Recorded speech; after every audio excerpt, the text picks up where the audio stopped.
خو زه دغه وخت دلته راغلی یم د افغان کډوالو د سرانانو پنډغالۍ و څنګ ته کوم د سرانانو بازار دی په دې کې دلته کډوال دلته ژوند کوي خپل د ژوند معاش د ورځې په ګټي د دې سره به نورې خبرې کوو دی دغه افغان کډوال پر د پاکستان د حکومت پر دغه روان دریځ باندې څه وایي دی یو بل ګام د کډوالو په هکله دی اخلي ولې مخکې هم دی ډېر په لوی تعداد کې افغان کډوال ایستلي دي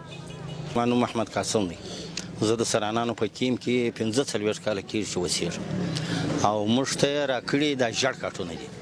اوس د موږ سره پراته دا ژړ کارټونه دي اوس دغه اوازې چې کومې د حکومت ولاړې شي مثال خبرې یا د مهاجر موږ په دا توګه باسو یا په دا توګه باندې باسو موږ هلته وروره شی نه لرو صفا به درته وایم نه ولا کوم ځمکه لرو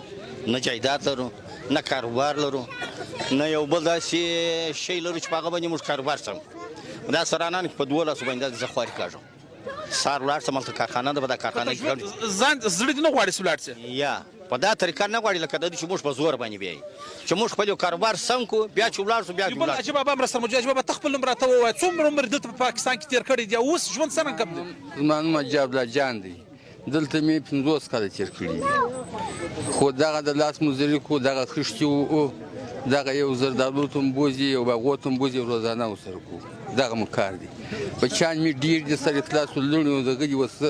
د خپل عیال د روده نه شم وتلی ته د خپل عیال روده نه شم وتلی د دې پوروړي د دې پوروړي د یوه د اخلم او بل کې ورکوم بس دغه مو ګزاره ده که چیرې پاکستان په زور زبردستي د ایستلو لړۍ ور بیا پیل کړي څه پر وایي د پاکستان پر دغه ګام باندې که پاکستان چیرې واخیستی که پاکستان دا موږ سره دا وایي چې دا موږ سره ناجایزه دی موږ سړي ټوکر ټوکر خلک یو که موږ یو شی درلودی موږ به وختي تللي وای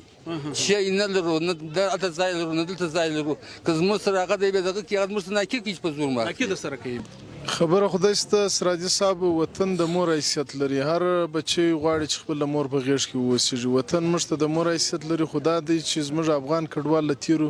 4 لسیزو څخه دلته میشت دي هلته په وطن کې چیرې دوی ته امکانات برابر سي دوی ته سرپناه ورکړل سي او دوی ته د مځکې ورکړل سي او دوی د بچیانو د تعلیم دپاره سہولیت ورکړل سي او دوی ته روزګار برابر سي هر افغان کډوال آماده دی چې ولاړ سي وطن ته خو خبره دلته دا ده چې نه هلته امکانات ورته سته او نه دلته افغان کډوالو ته داسې دغه تضمین سته چې دوی به پاتې سي خو زموږ د حکومت پاکستان او د افغانستان د حکومت او ملګرو ملتونو څخه دا غوښتنه ده چې دوی درې سره په یو داسې حل لاره یا داسې میکانیزم باندې کار وکړي چې زموږ افغان کډوال که دلته وخت ورکول کېږي دوی ته باید د ژوند سهولتونه ورکړل سي او که چیرې افغانستان ته ستنېږي و باید داسې ستانه سي چې هلته دوی ته د ژوند امکانات ورکړل سي او د تعلیم دپاره دغه و دلته د کډوالو د نماینده په حیث کارکوونکي ظاهر پښتون د موږ ته د اوسني د دوی خپل دریځ موږ ته وړاندې کوي که څه ورته وکتل سي په پاکستان دولت کې دغه وخت 14 لکه افغان کډوال سي شاوخوا پی او آر کارډونه لري 8 لکه شاوخوا ژړ اس اس سی کارډ سي افغان سټیزن کارډ ورته وایي هغه لري او په ناقانونه توګه کوم افغان کډوال دلته میشتي هغه تعداد تر اوسه نه یونیسیار او نه د پاکستان دولت ښودلی دي څومره افغان کډوال دلته میشتي که څه هم پاکستان د تیر کال د نومبر د میاشتې څخه کوم د افغان کډوالو د پاکستان څخه د شړلو کوم لړۍ پیل کړې وه په هغه کې تر اوسه پورې پاکستان حکومت دا وایي چې د چمن او د تورخم او سم د نورو دروازو څخه 6,15,000 شاوخوا افغان کډوال چې دي هغه واپس افغانستان ته ستانه سوي دي خو اوس یو بیا پاکستان دا خبرې کوي خو افغان کډوال وایي چې دوی باعث په زور زبردستي نه وایستل سي نعمت الله سرحدي وی او ای ډیوا ټي وي سرانان